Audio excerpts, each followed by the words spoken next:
الرحیم. څنګه چې تاسو ته پته ده چې نن سبا زموږ په ضلع چارسده کې د امن او امان صورتحال بې انتها خراب دی او هره ورځ چې کوم دی نو تاسو ګورئ مختلف قسمه واقعات کیږي، چېرته موبایل سنیچینګ کیږي، چېرته چې کوم دی نو قتل و غارت روان دی، بې ګناه زموږ چې کوم وروڼه دي هغه شهیدان کیږي.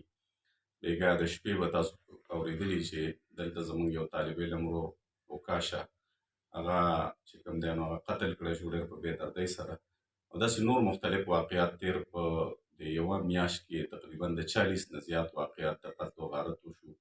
دغسې چې کوم دی نو په سوونو تعداد کې داسې واقعات دي چې د موبایل سنیچینګ او دا قسمه واقعات کېږي. څوک هم محفوظ نه دي په چارسده کې، ټول خلک پریشانه دي. په دې کې د پولیس چې کوم کردار دی بالکل ناکام دي. پولیس په چارسده کې د امن او امان په قیام کې او موږ بار بار دې طرف ته توجه ورکړله، ډي پي او ته هم د دې خبرې توجه ورکړه چې د امن او امان چې کوم دی نو دا د دې قیام یقیني کړي.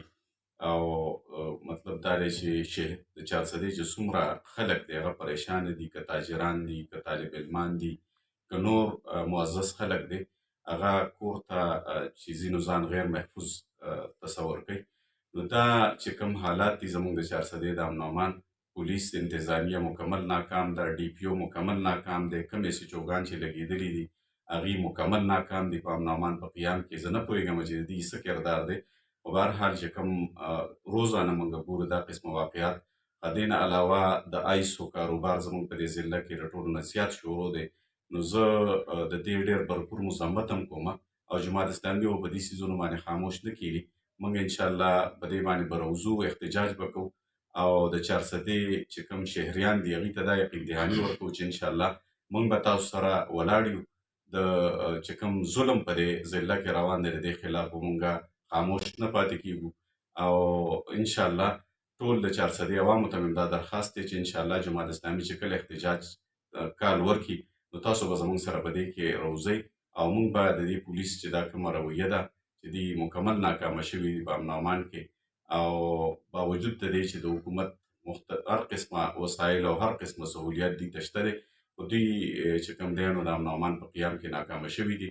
نو چارسدې عوامو ته مې درخواست دا دی چې انشاءالله د جماعت اسلامي کال ته به انتظار کوئ او روځئ به راسره انشاءالله د دې پولیس انتظامیې خلاف چې موږ راوځو.